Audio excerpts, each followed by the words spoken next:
Ezindabeni ngiyacabanga sithola ulwazi la lokuthi uphethe eyingena njengamanje kwenzekani lapho kwakhangela amankengane siyabona la njengoba ke sisakaza bukhoma isimemezelo sokumenyezelo ke ngonyama kungathi ke kunomdonsiswano udungonyane ngathi uthanda ukwenzeka sichazele simphiwe okwenzekayo. Vusizwe ngibingelele kwena nokumbukela ekhaya ngisho ukuthi uza kuthina nje ukuqedwa ukufundwa incwadi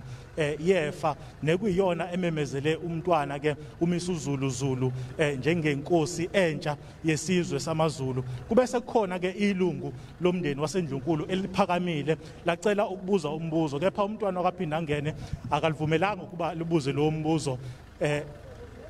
kusenjalo Vusizwe esingathi abaqaphi besilo bavele basukuma bathatha ke undaba ezitha bamfaka ngaphakathi esigodlweni ngikhuluma nawe nje manje abaqaphi baphethe ibhamu kusuke sicishe kwasuke esikhulu isidumo abantu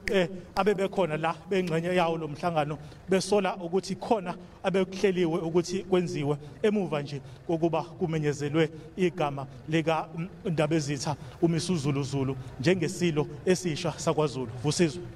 Simphiwe okwenzeka njengamanje ungabe kuyaqhubeka ukumenyezelwa noma sekuvele kwaphazamiseka? Ngingakutshela Vusizwe ukuthi umhlangano lo sewuvele waphazamiseka ngenxa yaso lesidubedube esesivele senzeka la. Ake ngisuke esithombeni Vusizwe ngikutshengise nje ukuthi imoto ekuyiyona eqapha ke isilo esisanda kumenyezelwa manje nje uMisuzulu Zulu izama ukuvimba ke njengamanje umnyango ngoba kumanje ngikhuluma nawe nje nababukeli isilo singaphakathi esigodlweni sesiqashiwe ngisingathi abaqaphi ngeso lokhozi kuphethwe ibhamu Vusizwe isimo esingathi ke singasichaza ngokuthi ke sishubile la esigodlweni senkosi ehlala inkosi kwakhangela amankengane nokuyinto ke Vusizwe engachazela umbukeli ukuthi cha bekuvele kukhona ungaboni ngasolinye Vusizwe uma ngabe kuziwa kulomhlangano okufundwa kwencwadi yamafa yendlovukazi esanda ukukhothama ngoba bebekhona amanye amalunga aqavile omndeni waseNdlunkulu abezwakalisa ke ungahambisani nokuthi ke uhlelo loqhutshwa kwalomsebenzi luhamba kanjani kuye kwaba khona ke udaba bebelifake enkantolo ngaphambilini ephakeme yaseMgungundlovu kepha lo daba labuye lahoxiswa ngenxa ukuthi inkantolo ithe cha izinto ezimbili abasifakile kule nkantolo ake ngitshengise nje Vusizwe isithombe senzakalayo njengamanje eNdlunkulu ngizokuchazela ukuthi cha impela isimo singeshubile impela abantu bayalelwa ukuba basuke njengamanje ngaphambi komnyango wasesigodlweni ngenxa yokusabela ukuphepha kwesilo esisanda kuqokwa lapha uMisuzulu Zulu. Vusizwe Simphiwe ithanda kuba nzima le ndaba siyayibona ngempela izithombe ezihlukanisiwe la kuma television ethu singakusho ukuthi sekubheduke udungonyane kwakhangela amankengane. Vusizwe njengamanje engicabanga ukuthi kuzokwenzeka ngokubuka isimo ukuthi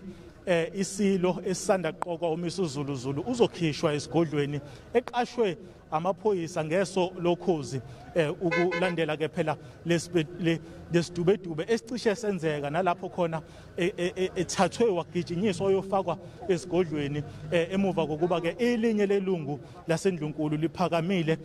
kuqedwa nje ukufunda incwadi yamafa lathi licela ukubuza umbuzo kepha umntwana akaphinda ngene ongundunankulu wesizwe sakwaZulu akabange asalivumela lelo lunga lomndeni ukuba likwazi ukubuza umbuzo liyalelwe ukuba lihlale phansi labe seliyanqaba isimo ke nje ngikhuluma nawe njengamanje ileso mfoka langa sithanda ukushuba impela nokungaziwa ke nokho ukuthi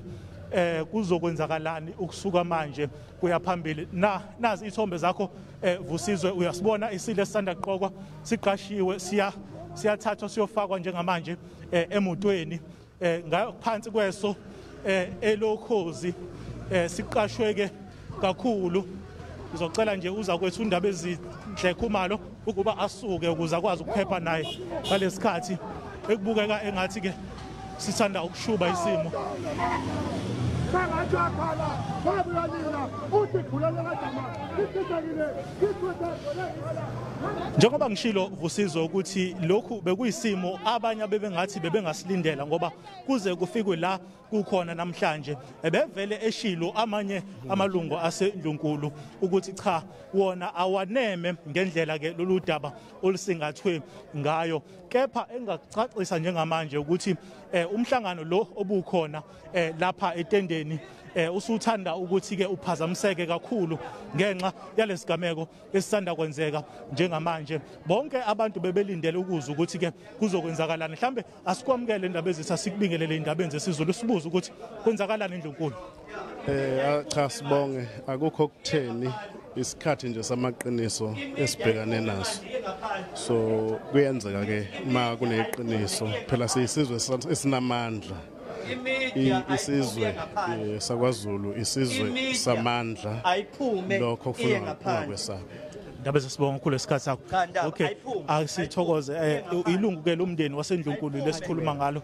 elichazayo ukuthi